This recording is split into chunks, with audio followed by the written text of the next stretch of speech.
ಶ್ರಾವ್ಯ ಭಾಗ 10. ಅಂದು ಮಧ್ಯಾಹ್ನ ಕಾಲೇಜಿಗೆ ರಜೆ ಹಾಕಿ ರಚನಳನ್ನು ಎಳೆದುಕೊಂಡು ಹೃದಯ ಹೇಳಿದ ಬಟ್ಟೆ ಅಂಗಡಿಯನ್ನು ತಲುಪಿದೆ.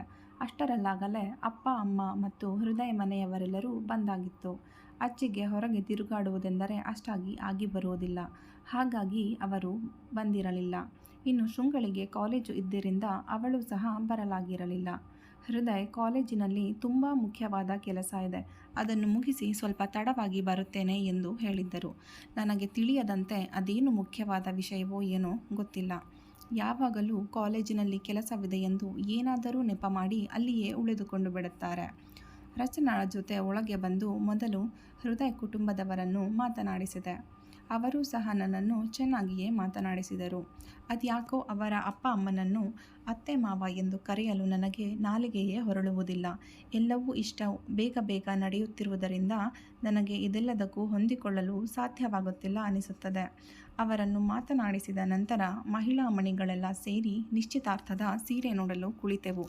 ಅಪ್ಪ ಮತ್ತು ಹೃದಯ ತಂದೆ ಇಬ್ಬರು, ನೀವು ಸೀರೆಯೆಲ್ಲ ಆಯ್ಕೆ ಮಾಡಿದ ಮೇಲೆ ನಮಗೆ ಫೋನ್ ಮಾಡಿ, ಬಿಲ್ ಕೊಡುವುದಕ್ಕೆ ಬರ್ತೀವಿ ಎಂದು ಹೇಳಿ ಹೊರಟು ಹೋದರು. ನಾನು ಮತ್ತು ರಚನಾ ಒಂದು ಕಡೆ ಕುಳಿತು ಈಗಿನ ಕಾಲದ ಹೊಸ ಡಿಸೈನಿನ ಸೀರೆಗಳನ್ನು ನೋಡುತ್ತಿದ್ದೆವು. ಅಮ್ಮ ಮತ್ತು ಹೃದಯ ತಾಯಿ ಇನ್ನೊಂದು ಕಡೆ ಕುಳಿತು ಸೀರೆಗಳನ್ನು ಆರಿಸುತ್ತಿದ್ದರು.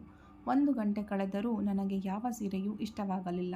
ರಚನಾ ಅಂತೂ ಆ ಸೀರೆ ತೋರಿಸಿ, ಈ ಸೀರೆ ತೋರಿಸಿ, ಇದೇ ಡಿಸೈನಿನಲ್ಲಿ ಬೇರೆ ಕಲರ್ ಇಲ್ಲವಾ, ಇದೇ ಕಲರಿನಲ್ಲಿ ಬೇರೆ ಡಿಸೈನ್ ಇಲ್ಲವಾ ಎಂಬ ಹೆಣ್ಣು ಮಕ್ಕಳ ಯೂನಿವರ್ಸಲ್ ಡೈಲಾಗ್ ಹೊಡೆದು ಸೀರೆ ತೋರಿಸುವ ಹುಡುಗನ ತಲೆ ಕೆಡಿಸಿಬಿಟ್ಟಳು.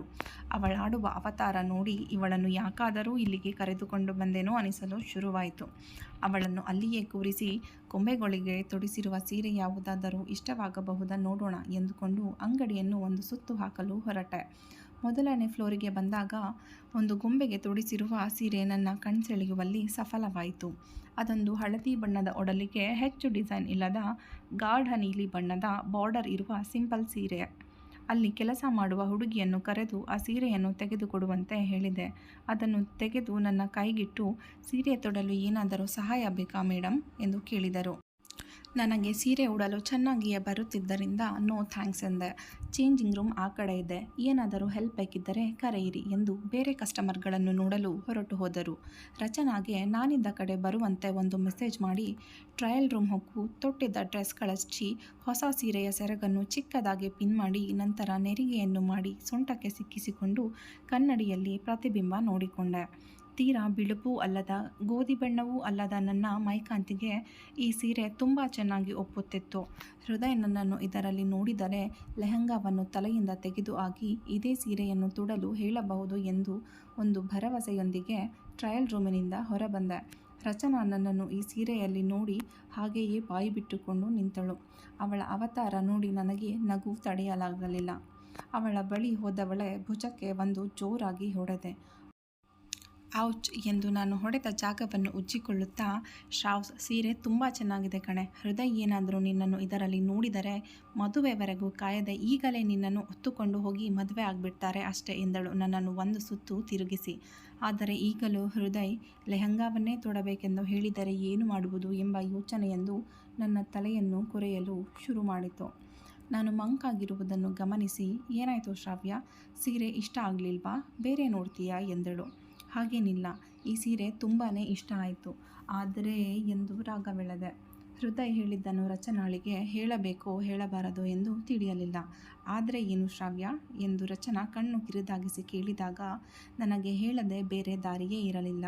ಹೃದಯ್ ಲೆಹಂಗಾವನ್ನೇ ತೊಡಬೇಕು ಎಂದು ಹೇಳಿದ್ದನ್ನು ಅವಳಿಗೆ ಹೇಳಿಬಿಟ್ಟೆ. ಅಯ್ಯೋ ಅಷ್ಟೇ ತಾನೆ ಎಂದು ರಾಗವೆಳೆದವಳು ನಾನು ಗುರಾಯಿಸಿ ನೋಡಿದಾಗ, ಇಷ್ಟು ಚಿಕ್ಕ ವಿಷಯಕ್ಕೆಲ್ಲ ತಲೆ ಕೆಡಿಸಿಕೊಳ್ಳಬೇಡ ಶ್ರಾವ್ಯ, ಹೃದಯ್ ನಿನ್ನನ್ನು ತುಂಬ ಪ್ರೀತಿಸುತ್ತಾರೆ, ಬಿಡಿಸಿ ಹೇಳಿದರೆ ಖಂಡಿತ ನಿನ್ನ ಭಾವನೆಗಳನ್ನು ಅರ್ಥ ಮಾಡಿಕೊಳ್ಳುತ್ತಾರೆ ಎಂದಳು. ನಾನು ಹಾಗೆ ಅಂದ್ಕೊಂಡಿದ್ದೇನೆ ಎಂದೆ. ನಂತರ ರಚನಾ ಸೀರೆಗೆ ಯಾವ ರೀತಿ ರವಿಕೆ ಹೋಲಿಸಿದರೆ ಚೆನ್ನಾಗಿ ಕಾಣುತ್ತದೆ ಎಂದು ಹೇಳುತ್ತಿದ್ದಳು. ಅವಳು ಹೇಳಿದ್ದಕ್ಕೆಲ್ಲ ನಾನು ತಲೆಯಾಡಿಸುತ್ತಾ ನಿಂತಿದ್ದೆ. ಅಷ್ಟರಲ್ಲಿ ಹೃದಯನ ಕರೆ ಬಂತು. ರಚನಾಗೆ ಸುಮ್ಮನಿರುವಂತೆ ಕೈ ಸನ್ನೆ ಮಾಡಿ ಫೋನನ್ನು ರಿಸೀವ್ ಮಾಡಿ ಹೆಲೋ ಎಂದೆ. ಶ್ರಾವ್ಯ, ನಾನು ಬಂದಾಯಿತು, ನೀನೆಲ್ಲಿದ್ದೀಯಾ, ಇಲ್ಲಿ ಕಾಣ್ತಾನೇ ಇಲ್ವಲ್ಲ ಎಂದರು. ನಾನಿರುವ ಸೆಕ್ಷನ್ಗೆ ಬರಲು ತಿಳಿಸಿ ಕರೆ ತುಂಡರಿಸಿದೆ. 2 ನಿಮಿಷದಲ್ಲಿ ಹೃದಯ್ ನಾನಿರುವ ಜಾಗಕ್ಕೆ ಬಂದಿದ್ದರು. ನನ್ನನ್ನು ನೋಡುತ್ತಲೇ ಕಣ್ಣು ಕಿರುದಾಗಿಸಿ, ಈ ಸೀರೆ ಯಾಕೆ ಹಾಕಿಕೊಂಡಿದ್ದೀಯಾ ಎಂದರು. ನಾನೇನಾದರೂ ಹೇಳುವ ಮೊದಲೇ ರಚನಾ, ಹೃದಯ್ ಈ ಸೀರೆ ಶ್ರಾವ್ಯಗೆ ತುಂಬ ಇಷ್ಟ ಆಗಿದೆಯಂತೆ, ಹಾಗಾಗಿ ನಿಶ್ಚಿತಾರ್ಥಕ್ಕೆ ಅಂತ ತಗೊಂಡಿದ್ದಾಳೆ. ಇದರಲ್ಲಿ ಶ್ರಾವ್ಯ ಎಷ್ಟು ಚೆನ್ನಾಗಿ ಕಾಣ್ತಿದ್ದಾಳೆ ಅಲ್ವಾ ಎಂದು ಮಧ್ಯದಲ್ಲಿ ಬಾಯಿ ಹಾಕಿಬಿಟ್ಟಳು. ಹೃದಯ್ ನನ್ನ ಕಡೆ ತಿರುಗಿ ಅಡ್ಡಡ್ಡ ತಲೆ ಆಡಿಸಿ, ನಿನಗೆ ಈ ಸೀರೆ ಇಷ್ಟ ಆದರೆ ತಗೋ, ಆದರೆ ಎಂಗೇಜ್ಮೆಂಟಿಗೆ ಮಾತ್ರ ನೀನು ಲೆಹಂಗಾವನ್ನೇ ಹಾಕಬೇಕು ಎಂದರು. ಆದರೆ ಅವಳಿಗೆ ಈ ಸೀರೆ ತುಂಬ ಇಷ್ಟ ಆಗಿದೆ ಹೃದಯ್, ಇದನ್ನೇ ಹಾಕಿಕೊಳ್ಳಲಿ ಬಿಡಿ ಎಂದು ರಚನಾ ಅವರ ಮನ ಒಲಿಸಲು ಪ್ರಯತ್ನಿಸಿದಳು. ಸಾಧ್ಯವೇ ಇಲ್ಲ, ನಿಶ್ಚಿತಾರ್ಥಕ್ಕೆ ವಿದೇಶದಿಂದ ನನ್ನ ಗೆಳೆಯರೆಲ್ಲರೂ ಬರುತ್ತಿದ್ದಾರೆ. ಅವರೆಲ್ಲರೂ ತುಂಬ ಮಾಡ್ರನ್. ನಿಶ್ಚಿತಾರ್ಥದಲ್ಲಿ ಶ್ರಾವ್ಯ ಹಳೆ ಕಾಲದವರ ಥರ ಸೀರೆ ಹಾಕಿಕೊಂಡಿದ್ದರೆ ನಾನು ಅವಳನ್ನು ನನ್ನ ಗೆಳೆಯರಿಗೆ ಪರಿಚಯಿಸುವುದಾದರೂ ಹೇಗೆ? ಅವರೆಲ್ಲರ ಮುಂದೆ ನನಗೆ ಅವಮಾನವಾಗುತ್ತೆ ಅಷ್ಟೇ ಎಂದರು ತಮ್ಮ ಹಠ ಬಿಡದೆ.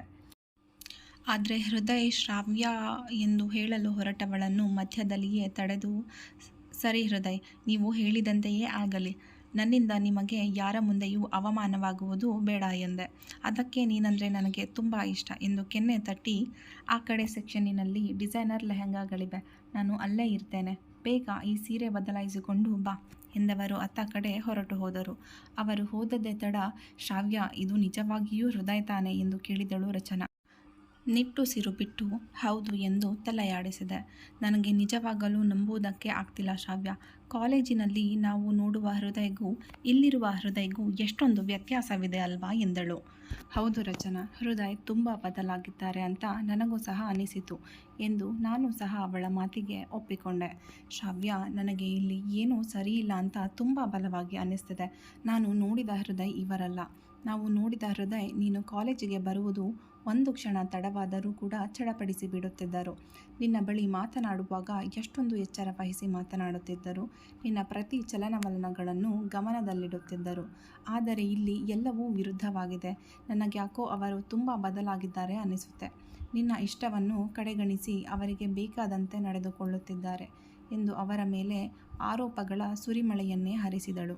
ವಿಪರ್ಯಾಸವೇನೆಂದರೆ ಅವಳು ಹೇಳಿದ ಪ್ರತಿಯೊಂದು ಅಂಶವೂ ಸತ್ಯ. ಇರಲಿ ಬಿಡು ರಚನಾ, ಹೃದಯ್ ಮೊದಲಿಂದಲೂ ಹೀಗೆಯೇ ಇದ್ದಿದ್ದು ಅನಿಸುತ್ತೆ. ಆದರೆ ನಾವುಗಳೇ ಅವರನ್ನು ಸರಿಯಾಗಿ ಅರ್ಥ ಮಾಡಿಕೊಂಡಿಲ್ಲ. ಹಾಗೆಯೇ ನನ್ನಿಂದಾಗಿ ಅವರ ಗೆಳೆಯರ ಮುಂದೆ ಅವಮಾನ ಆಗುವುದು ನನಗೂ ಸಹ ಇಷ್ಟವಿಲ್ಲ ಎಂದು ಟ್ರಯಲ್ ರೂಮ್ ಹೊಕ್ಕು ಸೀರೆಯನ್ನು ಬದಲಾಯಿಸಿ ಬಂದು ಆ ಹುಡುಗಿಯ ಕೈಗಿಟ್ಟೆ. ಮೇಡಮ್, ಈ ಸೀರೆ ಪ್ಯಾಕ್ ಮಾಡಬೇಕಾ ಎಂದು ಕೇಳಿದಾಗ, ಇಲ್ಲ ಬೇಡ ಎಂದು ರಚನಾ ಕಡೆ ತಿರುಗಿ, ಲೆಹಂಗಾ ಸೆಕ್ಷನ್ಗೆ ಹೋಗೋಣ ಬಾ, ಹೃದಯ್ ಕಾಯ್ತಿದ್ದಾರೆ ಎಂದೆ. ಆದರೆ ಶ್ರಾವ್ಯ, ನೀನು ಆ ಸೀರೆ ಯಾಕೆ ವಾಪಸ್ ಮಾಡಿದೆ? ಅದು ನಿನಗೆ ತುಂಬ ಇಷ್ಟ ಆಗಿತ್ತು, ಖರೀದಿ ಮಾಡಬಹುದಿತ್ತಲ್ವಾ ಎಂದಳು. ಇರಲಿ ಬಿಡು, ಧರಿಸದೇ ಇದ್ದ ಮೇಲೆ ಅದನ್ನು ಖರೀದಿ ಮಾಡಿ ಏನು ಮಾಡಲಿ ಎಂದು ಅವಳು ಬೇರೆ ಏನಾದರೂ ಹೇಳುವ ಮೊದಲೇ ಅವಳ ಕೈ ಹಿಡಿದು ಎಳೆದುಕೊಂಡು ಹೋದೆ. ನಾವಿಬ್ಬರೂ ಅಲ್ಲಿಗೆ ಹೋಗುವಷ್ಟರಲ್ಲಿ ಹೃದಯ್ 4-5 ಲೆಹಂಗಾಗಳನ್ನು ಆರಿಸಿ ಇಟ್ಟಿದ್ದರು. ನನ್ನನ್ನು ನೋಡಿದ ತಕ್ಷಣ, ಶ್ರಾವ್ಯ, ಇದೆಲ್ಲ ನಾನು ಸೆಲೆಕ್ಟ್ ಮಾಡಿರುವುದು, ಎಲ್ಲವನ್ನೂ ಒಮ್ಮೆ ಧರಿಸಿ ನೋಡು ಎಂದರು. ಆ ಲೆಹಂಗಾಗಳನ್ನು ನೋಡಿ ನಾನು ತಲೆ ತಿರುಗಿ ಬೀಳುವುದೊಂದೇ ಬಾಕಿ. ಎಲ್ಲವೂ ಬ್ಯಾಕ್ಲೆಸ್, ಮುಂದೆಯೂ ಕೂಡ ತುಸು ಹೆಚ್ಚಾಗಿಯೇ ಓಪನ್ ಇತ್ತು. ಇನ್ನು ಕೆಲವೊಂದಕ್ಕೆ ತೋಳುಗಳೇ ಇರಲಿಲ್ಲ. ನಾನೆಂದೂ ಈ ರೀತಿಯ ಬಟ್ಟೆಗಳನ್ನು ಧರಿಸಿದವಳೇ ಅಲ್ಲ. ಅಂಥದ್ದರಲ್ಲಿ ನಿಶ್ಚಿತಾರ್ಥದ ದಿನ ಈ ರೀತಿಯ ಬಟ್ಟೆ ಧರಿಸಿ ಎಲ್ಲರ ಮುಂದೆ ಸಂಕೋಚ ಪಡದೆ ಓಡಾಡುವುದಕ್ಕಾದರೂ ಸಾಧ್ಯವಾಗುತ್ತಾ ಎಂದು ನನಗೆ ನಾನೇ ಪ್ರಶ್ನಿಸಿಕೊಂಡೆ. ಅದಕ್ಕುತ್ತರ ಖಂಡಿತವಾಗಿಯೂ ಇಲ್ಲ. ಆ ಬಟ್ಟೆಗಳನ್ನು ಕೈಯಲ್ಲಿಡಿದು, ಹೃದಯ್, ನಾನು ಯಾವತ್ತೂ ಈ ರೀತಿಯ ಬಟ್ಟೆಗಳನ್ನು ಧರಿಸಿದ್ದೇ ಇಲ್ಲ. ಇದೆಲ್ಲ ತುಂಬ ಡೀಪ್ ಇದೆ, ನನಗೆ ಇದರಲ್ಲಿ ಕಂಫರ್ಟಬಲ್ ಫೀಲ್ ಆಗಲ್ಲ ಎಂದೆ. ಬಳಿ ಬಂದವರು, ಶ್ರಾವ್ಯ, ಇದರಲ್ಲೆಲ್ಲ ಏನೂ ಜಾಸ್ತಿ ಆಗಿಲ್ಲ, ಎಲ್ಲವೂ ಸರಿಯಿದೆ, ಒಮ್ಮೆ ಹಾಕಿ ನೋಡು ಎಂದರು. ಹೃದಯ್, ಪ್ಲೀಸ್, ನನಗೆ ಈ ಥರದ ಬಟ್ಟೆಗಳನ್ನು ಹಾಕಿ ಅಭ್ಯಾಸ ಇಲ್ಲ ಎಂದೆ. ನನಗೋಸ್ಕರ ಒಂದು ಸಲ ತೊಟ್ಟು ನೋಡು ಪ್ಲೀಸ್ ಎಂದು ನನ್ನನ್ನು ಟ್ರಯಲ್ ರೂಮಿನ ಕಡೆ ಬಲವಂತವಾಗಿ ಕಳಿಸಿದರು. ಬೇರೆ ವಿಧಿ ಇಲ್ಲದೆ ಇದ್ದದ್ದರಲ್ಲೇ ಸ್ವಲ್ಪ ಪರವಾಗಿಲ್ಲ ಎಂಬಂತಿದ್ದ ಲೆಹಂಗಾ ಧರಿಸಿ ಅದರ ದುಪ್ಪಟ್ಟವನ್ನು ಮೈತುಂಬ ಹೊದ್ದುಕೊಂಡು ಹೊರಗೆ ಬಂದೆ. ಸೋಫಾ ಮೇಲೆ ಕುಳಿತಿದ್ದ ಹೃದಯ್ ಕಣ್ಣುಗಳು ನನ್ನನ್ನು ನೋಡುತ್ತಲೇ ಅರಳಿದ್ದವು. ನನ್ನನ್ನು ಮೇಲಿನಿಂದ ಕೆಳಗೆ ಒಮ್ಮೆ ದಿಟ್ಟಿಸಿದವರೇ ತಮ್ಮ ಜಾಗದಿಂದ ಎದ್ದು ನನ್ನ ಬಳಿ ಬಂದರು. ಮೈತುಂಬ ಸುತ್ತುಕೊಂಡಿದ್ದ ದುಪ್ಪಟ್ಟವನ್ನು ತೆಗೆದು ಒಂದು ಸೈಡಿಗೆ ಹಾಕಿ, ಈಗ ನೀನು ಪರ್ಫೆಕ್ಟ್ ಆಗಿ ಕಾಣ್ತಿದ್ದೀಯಾ ಎಂದರು. ಬೆನ್ನಿನ ಭಾಗ ಪೂರ್ತಿ ಖಾಲಿ ಇರುವ ಸ್ವಲ್ಪವೇ ನನ್ನ ನಡುವನ್ನು ತೋರಿಸುವಂತಿದ್ದ ಲೆಹಂಗಾದಲ್ಲಿ ಅವರ ಮುಂದೆ ಹೀಗೆ ನಿಲ್ಲಲು ನನಗೆ ಬಹಳ ಸಂಕೋಚವಾಯಿತು. ತಕ್ಷಣವೇ ದುಪ್ಪಟ್ಟವನ್ನು ಮೊದಲಿದ್ದ ಹಾಗೆ ಸುತ್ತಿಕೊಂಡು, ಹೃದಯ್, ಇದು ತುಂಬ ಎಕ್ಸ್ಪೋಸಿವ್ ಆಗಿದೆ, ನನಗೆ ಇದು ಬೇಡ ಎಂದೆ.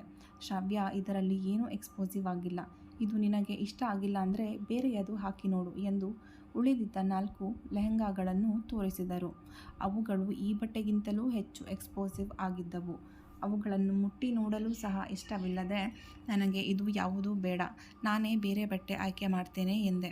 ಶ್ರಾವ್ಯ, ಇದೆಲ್ಲ ನಾನು ಸೆಲೆಕ್ಟ್ ಮಾಡಿರೋ ಬಟ್ಟೆಗಳು, ಇದರಲ್ಲೇ ಯಾವುದಾದರೂ ಒಂದನ್ನು ಆಯ್ಕೆ ಮಾಡು ಎಂದರು ಗಂಭೀರವಾಗಿ.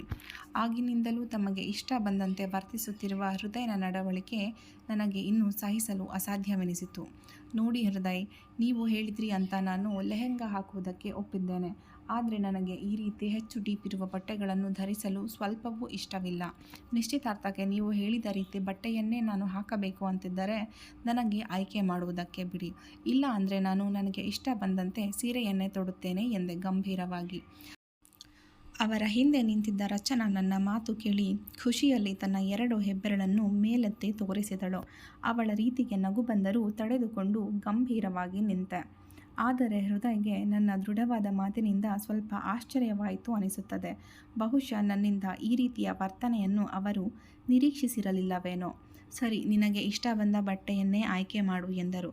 ಥ್ಯಾಂಕ್ಸ್ ಎಂದು ನುಡಿದು ಟ್ರಯಲ್ ರೂಮ್ ಹೊಕ್ಕವಳೆ ತೊಟ್ಟಿದ್ದ ಬಟ್ಟೆಯನ್ನು ಕಳಚಿ ರಚನಾಳನ್ನು ಎಳೆದುಕೊಂಡು ಹೋಗಿ ಸ್ವಲ್ಪ ಹೊತ್ತು ಹುಡುಕಾಡಿದ ನಂತರ ಮನಸ್ಸಿಗೆ ಒಪ್ಪುವಂತಹ ಗುಲಾಬಿ ಬಣ್ಣದ ಲೆಹೆಂಗಾವೊಂದು ನನಗೆ ಇಷ್ಟವಾಯಿತು.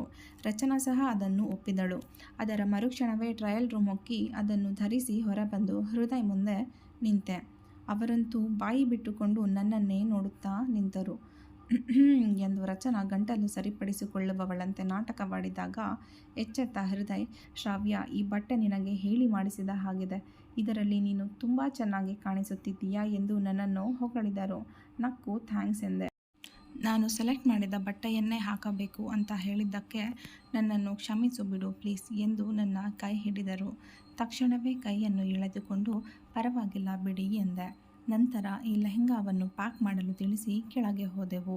ಅಷ್ಟರಲ್ಲಾಗಲೇ ಸೀರೆಯ ಶಾಪಿಂಗ್ ಕೂಡ ಮುಗಿದಿತ್ತು. ಸಂಜೆ ಆಗಿದ್ದ ಕಾರಣ ಎಲ್ಲರೂ ಚಾಟ್ ಸೆಂಟರ್ ಹೊಕ್ಕು ಕಾಫಿಯ ಜೊತೆಗೆ ಸ್ನ್ಯಾಕ್ಸ್ ಸವಿದು ತಮ್ಮ ತಮ್ಮ ಮನೆಗೆ ಹೊರಟೆವು. ಸಂಚಿಕೆ ಮುಂದುವರಿಯುವುದು. ವಿಡಿಯೋ ಇಷ್ಟವಾಗಿದ್ದಲ್ಲಿ ಲೈಕ್ ಮಾಡಿ, ಹಾಗೆ ಮುಂದಿನ ಸಂಚಿಕೆಯ ನೋಟಿಫಿಕೇಷನ್ ಪಡೆಯಲು ತಪ್ಪದೇ ಚಾನಲ್ಗೆ ಸಬ್ಸ್ಕ್ರೈಬ್ ಮಾಡಿ. ಅಲ್ಲಿಯವರೆಗೂ ಟಾಟಾ, ಬೈ ಬಾಯ್.